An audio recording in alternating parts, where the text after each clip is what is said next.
Welcome to Word on the Street. This is a new program where we're going to talk to local newsmakers in the Tri-Cities. And my name's Rob Walters. I'm your host. And today I have a couple of people with me that I think you really should get to know. To my right here is Holly Viers. She is the managing editor of the Kingsport Times News. And on this side is Cliff Hightower. He's the managing editor of the Johnson City Press.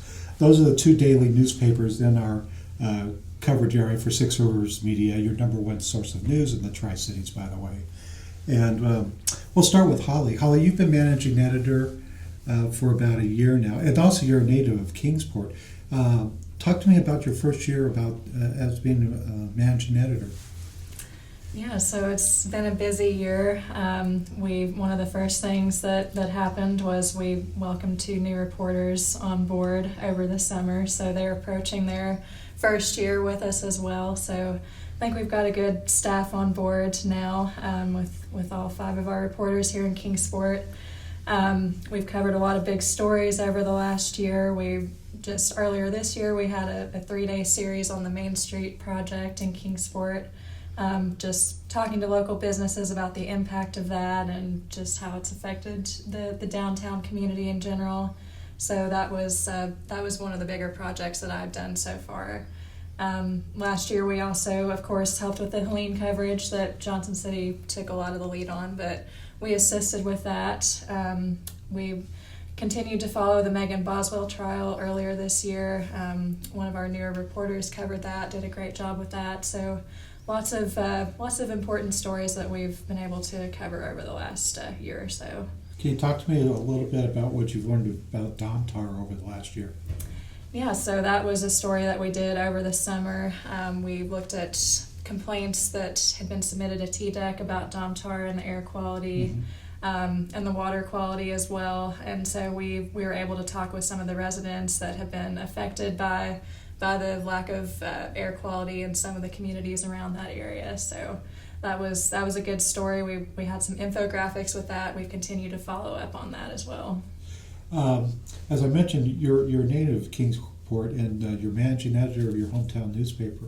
Can you tell me a little bit what that feels like for you? Yeah, it's definitely been something that I've been working towards. I kind of always envisioned myself eventually getting to this point. I didn't know it would happen this soon in my career, but I'm definitely grateful for the opportunity and grateful to have met so many people in the community. That was one of the things I did last year as well, set up a lot of community meetings with local leaders and just kind of getting my name out there with people. So it's been great to continue to work and live in Kingsport. Great. Cliff, you're a veteran journalist, and you've been a reporter, and in fact, you're the City Hall reporter in Kingsport, and before you moved up to managing editor in Johnson City. Talk to me a little bit about the last year in Johnson City. The thing is what I'd say is it's been a lot of surprise and the unexpected. Even with 25 years of experience, I got thrown into things that I never dreamed of. Now, when I first got there, one thing I will say is that there was a lot of change that happened at the Johnson City Press. We ramped up our Sean Williams coverage. That was definitely one thing that I thought we needed to do. And then we started, I was wanting to look at different projects, and then Hurricane Helene hit. And for 25 years, I've covered tornadoes, I've covered hurricanes, and I've never seen anything like this. Yeah. It was just extraordinary, and over a couple of weeks, I ended up working more than 100 hours overtime. My reporters, they were on it. And then the thing is what I'm proud of is how we handled the after effects as well. Right. And we went in, we did personal stories, we looked at where the money is going. We also did things such as make sure that the public knew where to donate, right. How to help. Right. So that's the big thing. And that's the beauty of journalism. Right. Is the unexpected. Right. You're not going to work and making bricks every day. No. Yeah. You mentioned Sean Williams. Now, the Johnson City Press recently had a big scoop about the settlement. Can you talk about that? Yes. Well, we found out the city, back just a few weeks ago, decided that they were going to settle with the Does, which are basically a group of women that were taken advantage of by Sean Williams. Right. And they sued the city over it. So the city came in and said, okay, well, we're going to agree to a settlement. And the settlement was for $28 million.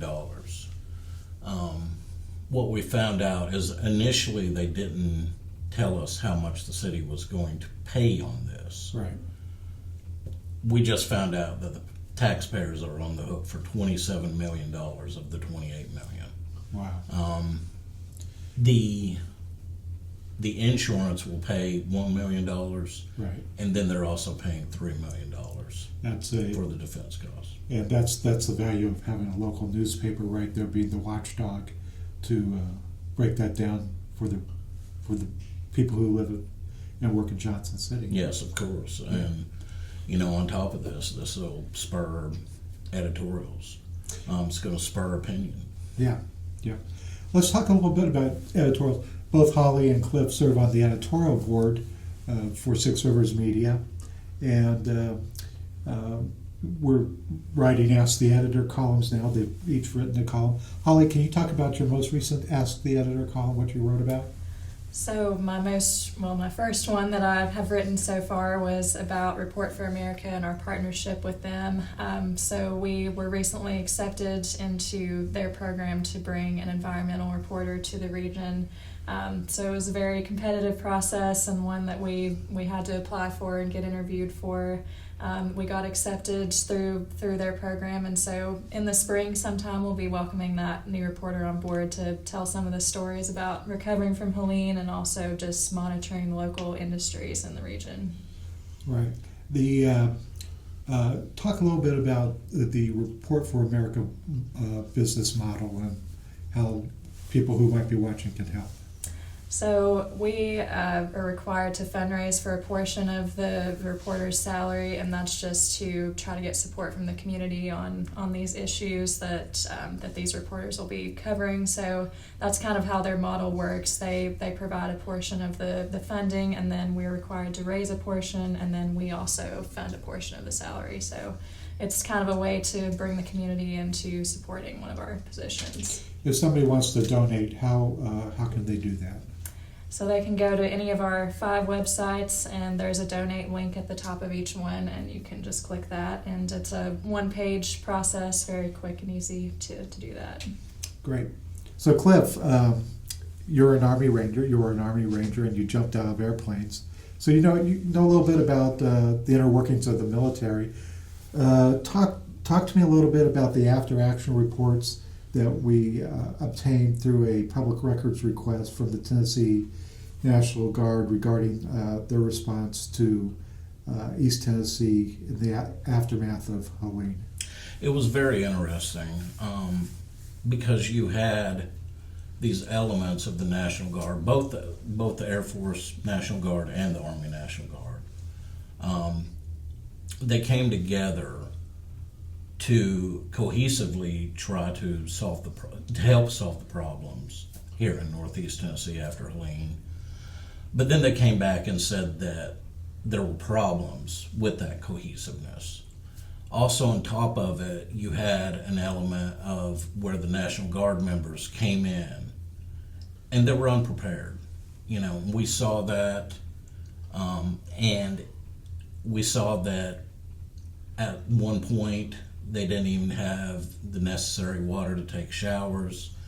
There was some points in the reports that talked about perhaps bacteria and viruses being spread, and then also on top of it,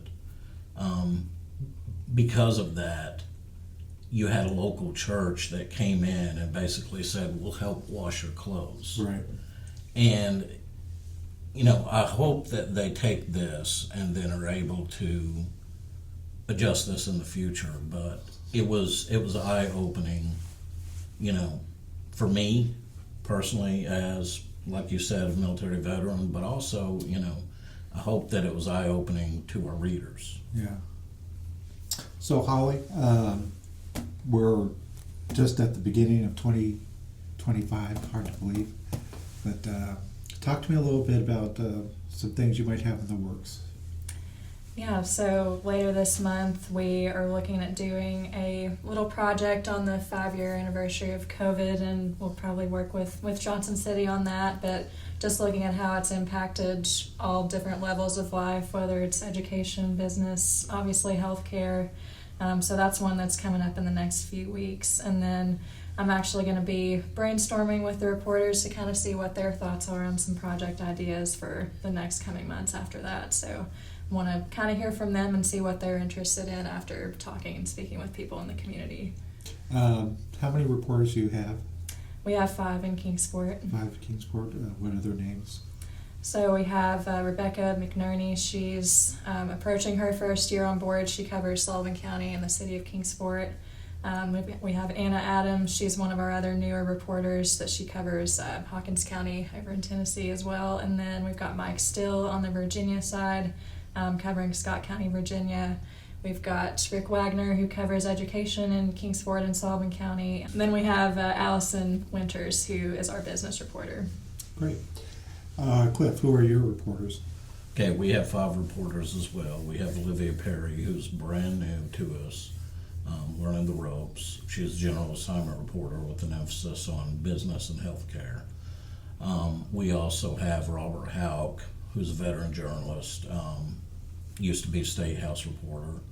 He covers the county commission. We have Brandon Smith, who covers the city of Johnson City. We have John Thompson, who covers Carter County. And then we have Lakin Green, who covers education. You mentioned State House. Can you talk a little bit about what Six Rivers Media is doing now in terms of State House coverage? Yeah, we're in the process of trying to hire a State House reporter. Once we get this position filled, I think there's going to be a lot of benefit. I think you'll agree with that. Yeah. The fact is, we're in session right now in the state. There's all kinds of issues that are coming up. I mean, already we've had a lot of debate about school vouchers. Right. Another thing that is going to be important for us that a State House reporter will be able to follow is follow the money. Yeah. As far as with Hurricane Helene, because there's, millions and millions of dollars coming from the state to help with this. So that's one important aspect of it. Also, on top of it, there's lots of stories that can be told from Nashville from this reporter by looking at different departments that we're not able to cover right now. Department of Health, Department of Environment and Conservation, Right. Department of Commerce. There's just so much out there. Right. Where will this reporter, where will his or her office be? We are looking at being stationed in Nashville so that they can be in the thick of it and have boots on the ground right there in the state capitol. Excellent. So, Six Rivers Media is looking to increase its reporting firepower with a State House reporter, but wait, there's more. What else, Holly? So we're also hiring right now for a healthcare reporter, so that person will cover physical health and mental health. They'll look into health topics that we don't really cover right now locally, and they'll look into state issues, I'm sure, to an extent as well. But yeah, we've not really had a dedicated health reporter, so this person will really be able to dig into those topics on a deeper level. A question for both of you. Why is it important to have a healthcare reporter? What are some of the problems that we are seeing in Northeast Tennessee? I mean, healthcare is such an important issue as far as, just not here, but nationwide with rising costs, with, also on top of it, you can look at the cost, but you can also look at, the individual. Here in Northeast Tennessee, we're definitely seeing a lot more people that are older that are moving into this area. So as they come in, is that going to create a strain on the available health resources that we have? And also on top of it, there's a lot of talk about ballot health and about how they have a monopoly, so to speak, on the market. Is that a good thing? Is that a bad thing? We can have a healthcare reporter that can look into that. Yeah. Holly, any additional thoughts? Well, I think we've been told before that we obviously have a nursing shortage and a doctor shortage, so I think they'll be able to look into that and see how that compares to other areas in the country. We obviously have some mental health challenges here as well. At one time we were ranked high in rates of anxiety and depression, so being able to look at not just the physical side but also the mental side too is important. Great. Why is local journalism important? Open it up to both of you. It's important because we're the only source it's local. Mm-hmm. So we are one of the only sources. Now there are other media out there, but are they really going in depth on the issues? Are they really looking at the community? In our case, we have 5 different publications that are spread out through Northeast Tennessee, and each one of us can look at our community and look exactly at what our issues are, right, and then hone in on that. Would you mind naming all 5 publications? We have the Johnson City Press, Kingsport Times News. We have the Irwin Record in Unicoi County. We have the Tomahawk in Mountain City, Johnson County, and then we also have Jonesboro, the Herald and Tribune. Great. Holly, why does it matter? Why does local journalism matter? Well, I think in talking with some of the people that I was able to meet early last year when I first stepped into the role, I think one of the things I heard a lot was the fact that people do appreciate that we take stories deeper than some of the other outlets, and we're able to attend these government meetings and kind of be watchdogs for those, but also go deeper into more investigative topics that some of the other outlets don't necessarily always do. So I think that's a strength that we have, and it really does benefit the community to be aware of those issues. Great. Well, Cliff, Holly, thank you very much for sitting in with me today, and I hope everybody gets a chance to get to meet Cliff and Holly. If you want to talk to them or reach them, Cliff, how can people reach you? You can reach me by email, chihightower@sixriversmedia.com, and that's 6 SIX spelled out. Great. You can also call me on my cell phone, text me at 423-255-8614. Holly? So you can reach me by email at hviers, VIERS, at sixriversmedia.com. You can also call 423-392-1362. Great. So Cliff, Holly, thank you very much for joining me, and I hope to see you next time on Word on the Street.